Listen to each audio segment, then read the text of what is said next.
আসসালামু আলাইকুম। পঞ্চম শ্রেণীর প্রিয় শিক্ষার্থীরা, আমরা ইউনিট 9 এর লেসন 7, 8 নিয়ে আলোচনা করব। দেখো, প্রথমেই দেওয়া আছে কি আই, এতে আছে কি ল্যাঙ্গুয়েজ ফোকাস অর্থাৎ ভাষার আলোকপাত দেওয়া আছে। এখানে বলেছে capital letter, full stop and question marks. দেখো, ক্যাপিটাল লেটার অর্থাৎ হচ্ছে বড় হাতের অক্ষর, ফুল স্টপ এটা হচ্ছে কি ফুল স্টপ, আর এই যে এটা হচ্ছে কি ব্র্যাকেটের ভিতরে এটা হচ্ছে কোয়েশ্চেন মার্ক মানে প্রশ্নবোধক চিহ্ন। উই ইউজ ক্যাপিটাল লেটার্স, আমরা ক্যাপিটাল লেটার বড় হাতের অক্ষর ব্যবহার করি। কখন ব্যবহার করি? দেখো, at the beginning of every sentence. At the beginning অর্থাৎ হচ্ছে শুরুতে, অফ এভরি সেন্টেন্স প্রত্যেকটা বাক্যের, অর্থাৎ প্রত্যেকটা বাক্যের শুরুতে। আর ব্যবহার করি কোথায় ক্যাপিটাল লেটার? দেখো, for names of people, places, days and months, অর্থাৎ মানুষের নাম, জায়গার নাম এবং দিন এবং মাসের নামের প্রথম অক্ষর কি হবে? বড় হাতের হবে, এটা তুমি মনে রেখো। পরে বলেছে উই ইউজ ফুল স্টপ, আমরা ফুল স্টপ ব্যবহার করি at the end of a sentence, বাক্যের শেষে। ঠিক আছে, এই যে এটা হচ্ছে কি ফুল স্টপ, এটা আমরা কখন ব্যবহার করি? বাক্যের শেষ। দেখো, টেলস সামথিং, অর্থাৎ টেলস অর্থাৎ বলা, কোনো কিছু বলার শেষে। গিভস এ কমান্ড, অর্থাৎ আদেশ দেওয়ার সময়। মেক্স এ স্টেটমেন্ট, কোন বিবৃতি তৈরি করার সময় আমরা কি করি? ফুল স্টপ ইউজ করি।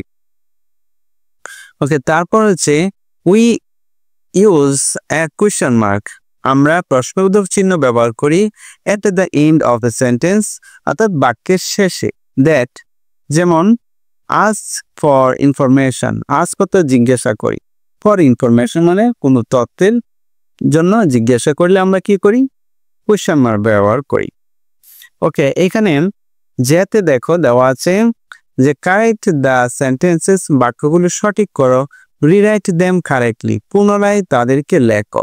Using cursive handwriting, cursive handwriting ব্যবহার করে। কার্সিভ হ্যান্ডরাইটিং হচ্ছে বাঁকা করে লেখা। কার্সিভ শব্দের অর্থ কি? বাঁকা করে লেখা। দেখো, এখানে দেওয়া আছে এই বাক্যটাতে কিছু ভুল দেওয়া আছে, এটা আমাদের কারেকশন করতে হবে এবং সেটাকে কার্সিভ লেটারে লিখতে হবে। একটা করে দেওয়া আছে, দেখো, দিস ইজ কি শাম্মি, এখানে টি যেহেতু বাক্যের প্রথম অক্ষর, এটা কি বড় হাতের হবে।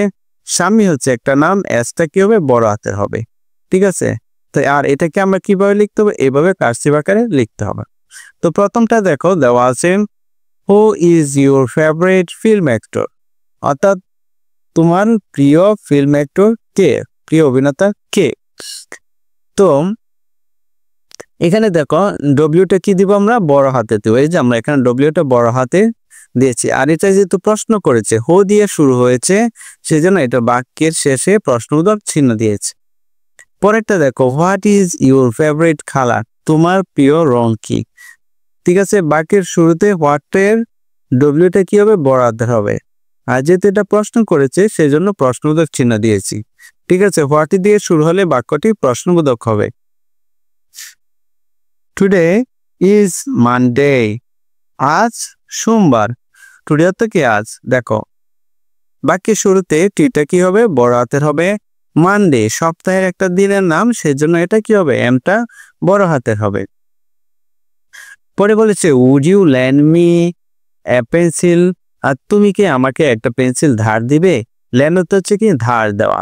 ঠিক আছে, দেখো এই বাক্যের প্রথম অক্ষরটা কি? ডাব্লিউ, এটা কি হবে? বড় হাতের হবে। যেহেতু প্রশ্ন করেছে শেষে প্রশ্নবোধক চিহ্ন দিয়েছি এবং এই বাক্যগুলো কি কার্সিভ লেটারে লেখা।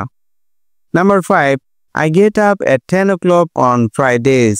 দেখো আইটা কি হবে? বড় হাতের হবে। আর ফ্রাইডে এটা হচ্ছে একটা বারের নাম, ঠিক আছে, শুক্রবার, সেজন্য একটা কি হবে? বড় হাতের হবে, আর শেষে ফুল স্টপ হবে।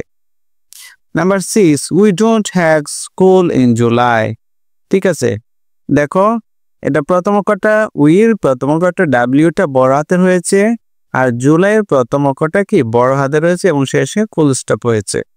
ওকে,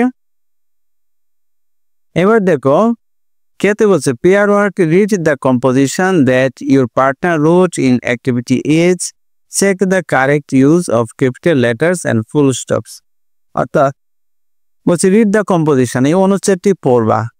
দ্যাট ইউর পার্টনার রোট, তোমার পার্টনার অর্থাৎ তোমার সহকর্মী যেটা লিখেছে অ্যাক্টিভিটি এস কার্যক্রম এসে, তারপর তুমি সেটাকে চেক করবা ক্যাপিটাল লেটার এবং ফুল স্টপ ঠিক আছে কিনা। প্রিয় শিক্ষার্থীরা, আমরা পেজ নাম্বার 37 কমপ্লিট করেছি। তো পরবর্তী ক্লাসে আমরা পড়বো ইউনিট 10 নিয়ে। তো সেই পর্যন্ত সবাই ভালো থেকো। আল্লাহ হাফেজ।